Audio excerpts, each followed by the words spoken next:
Assalomu alaykum hammaga. Bugun sizlarga basay karomi, ya'ni koreyskiy chimchini hech qanaqa sirlarni yashirmagan holda eng oson usulda tayyorlashni ko'rsataman. Sizlarga yanada oson bo'lishi uchun kerakli ma'lumotlarni opsiyada yozib qoldiraman. Birinchi bo'lib ishimizni karomimizni ustki ortiqcha barglarini olib tashlab, to'r bo'lagiga bo'lib idishimizga taxlab olamiz. Karomimizni tuzli suvini tayyorlash uchun qaynab sovutilgan 4 litr suvimizga 400 gram tuz solib, yaxshilab aralashtirib eritib olamiz. Shunda har 1 litrga 100 gram tuzdan to'g'ri keladi. So'nggi ishimiz karomni ustiga og'irroq narsa bostirib, 3 kunga xona haroratiga qo'yib qo'yamiz. Tuzlangan har bir karomni achchiqsiz tasavvur qilib bo'lmaydi. Achchig'ini tayyorlash uchun 6 dona qizil bulg'or, 10 dona qizil qalampir, 10 dona sarimsoqni chopper yordamida maydalab olamiz. Achchig'i kamroq bo'lishini xohlasanglar, qalampirni 5 dona, qizil bulg'orni esa 10 dona solsangiz ham bo'ladi. Sizlarga yana qanaqa tuzlamalar retseptlari qiziq bo'lsa, kommentariyada yozib qoldiringlar. Bilganlarimni o'rgatib borishga harakat qilaman. Karomimiz ham naq 3 kun deganda tayyor bo'ldi. Tayyorlangan achchig'imizni karomlarimizni har bir qavatiga yaxshilab surib chiqamiz. Karomimizni saqlash muddati salqin joyda o'zini suvda turgan holda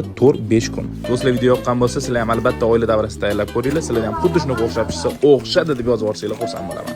Videoni yo'qotib qo'ymaslik uchun saqlanib qo'yishni unutmanglar. Ko'rgan vaqtingizga rozi bo'linglar. Hammaga rahmat.